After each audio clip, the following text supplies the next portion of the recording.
है। दुनिया में एकमात्र जो आदिवासी हैं उनके लिए यूएन संयुक्त राष्ट्र संघ ने 1982 में हमारे लिए एक हमारी संस्कृति को बचाने के लिए, संरक्षण के लिए हमें दिशा निर्देश दिए थे। लेकिन तत्काल उस समय की परिस्थितियों के अनुसार ऐसा नहीं हुआ। लेकिन 1994 में हमारे यूएन के कार्यदल ने हमारे इस दिवस को मनाने के लिए घोषणा किया और जिनेवा में हमें इस आदिवासी दिवस को मनाने के लिए उन्होंने हमें उस दिन से हम विश्व आदिवासी दिवस मना रहे हैं। लेकिन उस समय की तत्कालीन सरकारों ने शायद इस विश्व आदिवासी दिवस को हमारे जानकारी में नहीं लाए। तो इसके बाद में 2007 में पुनः संयुक्त राष्ट्र संघ ने आदिवासियों की संस्कृति, सभ्यता, रीति रिवाज, जन जंगल जमीन अधिकार, अन्य वनों की सुरक्षा के लिए हमें विशेष पुनः इस आदिवासी दिवस को मनाने के लिए हमने प्रेरित किया। तब से हमारा जो आदिवासी परिवार है उसने हमारे इस बात को आगे लिया और हम आज बहुत बड़े तादाद में हमारा ये विश्व आदिवासी दिवस मना रहे हैं। हमें गर्व है कि हम आदिवासी। साथियों, मैं ये कहना चाहता हूं कि हमें ये सब उस समय ही पता हो जाना चाहिए था, लेकिन हो सकता है हमारे में शिक्षा की कमी हो। अभी भी हमें शिक्षा की बहुत जरूरत पड़ती है। शिक्षा के साथ में हमें संस्कारित शिक्षा की जरूरत पड़ेगी। तो मैं ये कहना चाहता हूं कि आप अपने बच्चों को अच्छी शिक्षा दीजिए।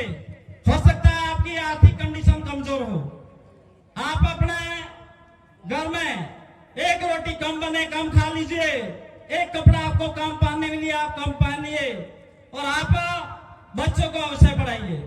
आप जो है हम आदिवासी लोग अपना जो है अपने आदिवासियत के अलावा भी धार्मिक कार्यक्रमों में हमारा पैसा जाया करते हैं, खर्च करते हैं। ये हमें नहीं करना चाहिए। जो पैसा बचता है आपका, वो पैसा आप अपने बच्चों की शिक्षा दिलाइए और शिक्षा से ही बच्चा या हमारा समाज सुधरेगा, ऐसा मेरा मानना है। साथ ही मैं इस अवसर पर यह भी कहना चाहता हूं कि हम लोग विभिन्न प्रकार की कुरीतियां, धार्मिक कुरीतियां, सामाजिक कुरीतियां या फिर हमारे समाज में हम लोग हमारा डाकना या जोगना या भोपा भराड़ा का भी हमारे यहाँ प्रचलन है। तो साथियों, मैं पढ़ा लिखा हूँ, आप भी पढ़े लिखे होंगे, आपने भी पढ़ा होगा। लेकिन किसी भी विषय में, किसी भी हायर एजुकेशन में ये तांत्रिक विद्याओं का ऐसा कहीं लिखा हुआ नहीं है।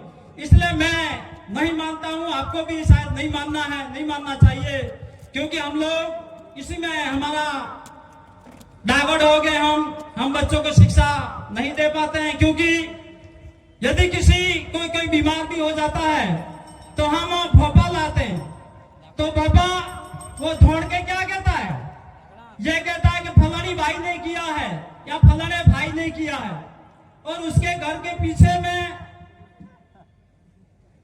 पेड़ है, जैसे नीम है या कोई बरगद का पेड़ है, तो वो ढूंढ के ऐसा कहता है तो हम उनको मान लेते हैं। तो हमें, क्योंकि वो भोपा ही ऐसा होता है, क्योंकि उसकी तो विद्या है, उसको कमाने का रहता है, तो हम उस पर ज्यादा विश्वास कर देते हैं। तो हमको नहीं करना चाहिए। मैं इस अवसर पर आपसे यही कहना चाहता हूं कि आप अच्छे से अपने बच्चों को पढ़ाएं, अच्छी शिक्षा दें। और हमारे आजकल हमारे बच्चों में एक काला धागा बांधते हैं यहाँ पैरों में, दोनों पैरों में काला धागा बांधते हैं। ये हम लोग पहले किसी को बुरा नहीं लगे, लेकिन ये वादी लोग बांधते हैं, ऐसा मानते थे। तो हमें इन दौरों से, काड़ों दौरों से हमारी शिक्षा हमको नहीं मिल पाएगी। और हम लोग हमारे जो है अंधविश्वासों में नहीं पड़ना है। मैं आपको विश्वास दिलाता हूं कि अपने भी जो बच्चे हैं बच्चियां हैं काला धागा बांधा हो जाकर छुड़वा देना और आते साल अपन विश्व आदिवासी दिवस पर एक अच्छा सा अपन धागा ला के देंगे, वो कभी किसी कोई बीमारी नहीं आएगी, ऐसा मेरा मानना है। पुनः ने मुझे मौका दिया, इसके लिए धन्यवाद, जोहार, आभार। लोकगीत के लिए मैं